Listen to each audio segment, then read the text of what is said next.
how could a crummy computer code get into the system back in 2006 and never get detected until 2012? I mean, this is it was a simulation. Yes, the issue of the simulation. When he said that the flow rates were 4 times higher than the computer predicted, I'm thinking, what's going on with the quality assurance program? This should have had a rigorous quality assurance program back in 06, and it clearly didn't.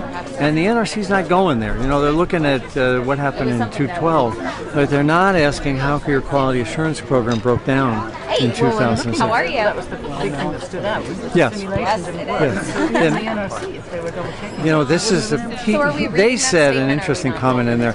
They said that the Edison cause analysis was complete. They never said root cause.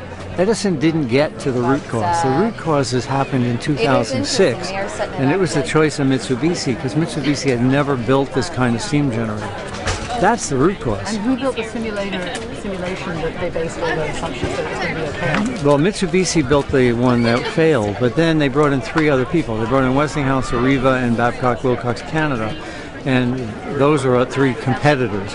And all the after the fact. Nobody. This thing worked its way through the entire system without getting detected until it fell apart. Now, how can we have a nuclear quality assurance program if you wait till things break until they're detected? And Westinghouse wasn't involved until after. Well, there's some interesting issues here. Mitsubishi is building Westinghouse's steam generators, so they've qualified their computer codes for a Westinghouse type steam generator. This wasn't a Westinghouse type steam generator, so they had it all qualified for the wrong generator. The other thing is both Southern California and the NRC put the wrong slide up there. The picture of the steam generator was not the SONGS generator. The stay cylinder that they removed wasn't in any of their discussions. So I think they were playing fast and loose with the facts. That Why would they show us wrong? It was the wrong picture. But why would they do that? I don't know. Well, because I don't think neither the NRC nor the Southern Cal wanted to go to the issue of, oh, by the way, we removed the steam generator's main support member, but it wasn't there in both pictures, and they both just totally ignored that they had the wrong slide up there. The only thing I learned that's new here was that order of that it was off by a factor of 4. I knew it was bad. But when I heard it underpredicted 4 times, God, that's awful. That's the difference between kindergarten and college. Those kind of differences. Yes, and that, and the other piece that I liked them saying is that this was a serious safety issue, and had there been a steam generator a steam generator pipe break, those tubes would have popped like popcorn, and we would have had an evacuation. So I'm glad they caught it, but I don't think we're anywhere near solving the problem. Yeah, the only thing I know, they picked up something called nitrogen-16 in the steam generator, and that has a 7-second half-life.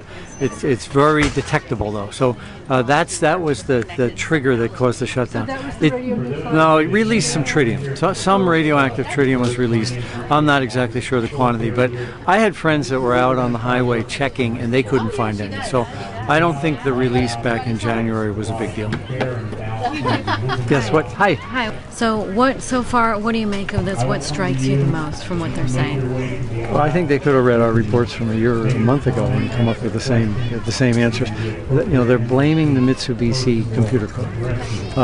But shame on Edison for hiring Mitsubishi back in 2006. The computer code should have had some quality assurance with it.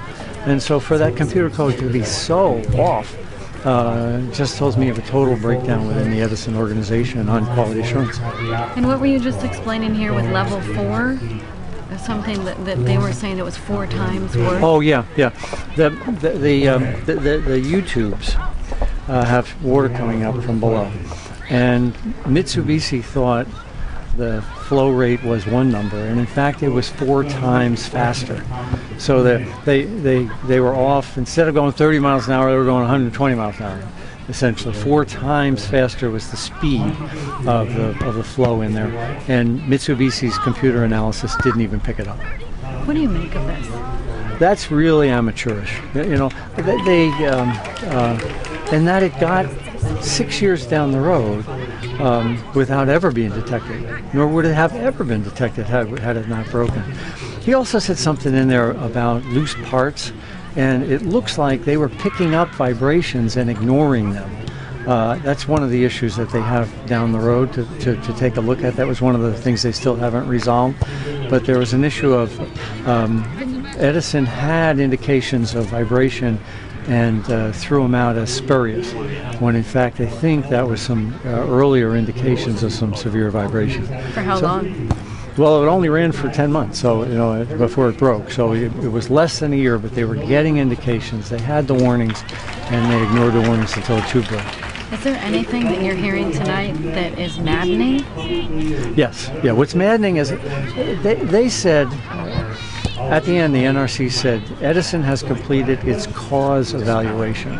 They didn't say root cause evaluation. Edison hasn't found the root cause. The root cause goes back to 2006 and the decision to build this type generator with this vendor.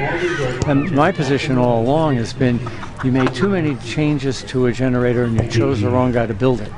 And they're not looking at that. They're just looking at the mechanical problem that caused the problem, as opposed to the root management issue. And the mechanical problem is simply that the tubes were rubbing too Right. close to They're each just saying the tubes are banging together. other. Yeah, We but they're figured not out saying why. what caused the tubes banging together. Correct. They're not looking at the decisions Edison made that got them to that point. That's the root cause. The root cause is a management problem, and the NRC is not looking at that. And one of those causes would be that they hired Mitsubishi, and that Mitsubishi had the wrong computer code. Yeah. The root cause was they made major. They could have copied the generator that they had and been just fine. They decided to make major changes, and then they chose a company that had never built this type of steam generator to do it. And so then the daisy chain continues, where they just had, an unqualified vendor building a first-of-a-kind design, and they got what they paid for. They say have maintained all along that they did like-for-like parts, and that they just upgraded it. Yeah. This wasn't like for like. They made major changes. And then they chose somebody who's never built this type of steam generator. So that combination was lethal.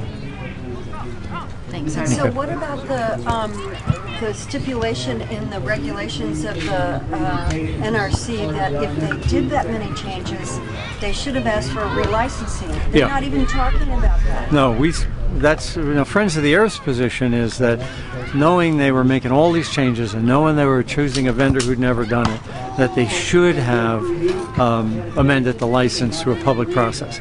And they didn't do it. And I think this confirms that they were out of control from the time they started. And what about the comparison of the two steam generators? Are they setting up a situation where they're going to restart using the one that wasn't so good? It looks to me like they're going to throw out Unit 2 and Unit 3 and go with Unit 2. It wouldn't surprise me that they'll salvage Unit 2 and perhaps never start up Unit 3. That's a possibility. Yeah.